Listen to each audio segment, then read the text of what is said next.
வைகுந்த ஏகாதசியை முன்னிட்டு ஸ்ரீரங்கத்தில் கடந்த வெள்ளிக்கிழமை அதிகாலை சொர்க்கவாசல் திறக்கப்பட்டது. ஒவ்வொரு ஆண்டும் பக்தர்களுக்கு கட்டண பாஸ் வழங்கப்படும்.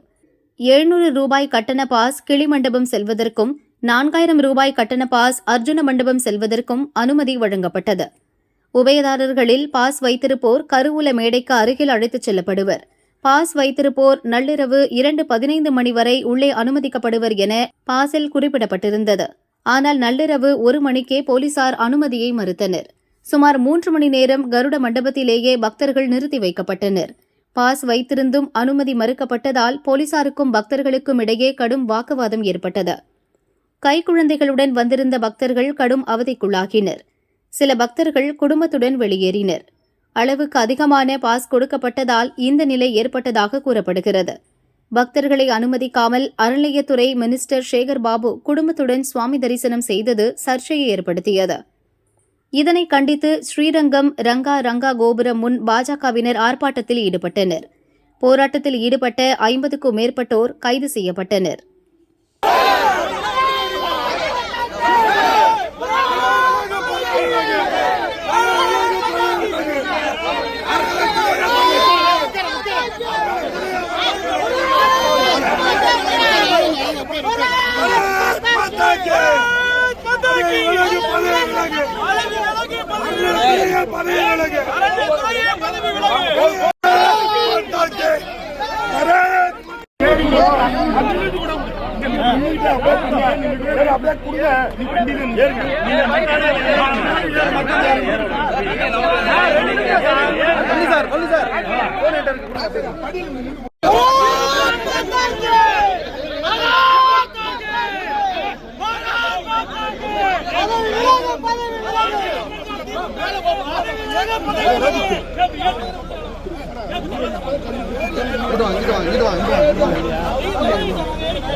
சொர்க்கவாசல் திறப்பு அன்னைக்கு இந்த துறையோட அமைச்சர், அறநிலையத்துறை அமைச்சரோட சேகர் பாபு தன்னை அமைச்சரா நினைச்சுக்கிட்டாரா, முதலமைச்சர் ஸ்டாலின் தான் நினைச்சுக்கிட்டாரான்னு தெரியல.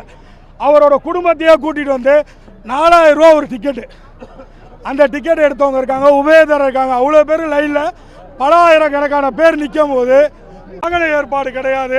2.5 வருஷம் ஆச்சு கிழக்கு வாசல் ஓப்பன் பண்ணி, இன்னும் வரைக்கும் இப்போ ஒரு சீரமைப்பு வேலை நடக்கலை.